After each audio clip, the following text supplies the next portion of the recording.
कई लोग दुखी रहते हैं कि हमको निष्ठा नहीं प्राप्त हो रही, ज्ञान हमारे अंदर टिकता नहीं। असल में तो टिकने वाला काम थोड़ा बहुत हमारे यहाँ भी गड़बड़ है। जब देह की तरफ ध्यान आएगा तो न रहने का आएगा, हमें भी आएगा ना। देह की तरफ ध्यान आएगा तो न रहने का आएगा, न रहने का आएगा तो जो इस देह के द्वारा कर रहे हैं वो काम छूटेंगे।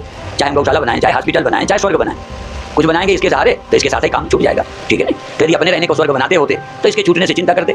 लोगों के लिए बना रहे हैं, बन जाएगा, बन जाना, बन जाना, बन जाए, ठीक है। इसी तरह से इस देह को ठीक रखेंगे। कई लोग हमें सीधा ही कहते हैं कि आप अपने लिए तो चिंता नहीं करते, हमारे लिए चिंता करो, क्योंकि जब तक देह रहेगा हमें सत्संग का अवसर मिलेगा, इसलिए ये शरीर आपका नहीं है। लोग ये कहते हैं ये शरीर आपका नहीं है, आप तो निर्दयी हो, ऐसे कहते हैं, आप तो लापरवाह हो, तुम्हें नहीं है, तुम्हारे लिए तो हमारा तो ख्याल करो। जैसे घर वालों को तुम कह सकते हो बेटों को कि तू तो अपनी चिंता नहीं, हमारे लिए तो ठीक बन जा। घर वालों के लिए ठीक बन जाओ तो घर वालों के दुख दूर करोगे। यदि बेटा गलत रास्ता पकड़ेगा तो बाप दुखी रहेगा। खैर, तो इसी तरह से शरीर क्यों ठीक रखो, इससे तुम कुछ समाज का काम करते हो, अपना नहीं। अपना काम तो ज्ञान है, जब तक अपने को ज्ञान ना हो तब तक भी ठीक रखो। उपनिषदों में कहा है कि उसके पाए बिना यदि शरीर छूट जाए तो तुम कृपण हो। कोशिश करो शरीर बाद में छूटे, पहले हम पहुंच जाएं जहां के लिए शरीर मिला है।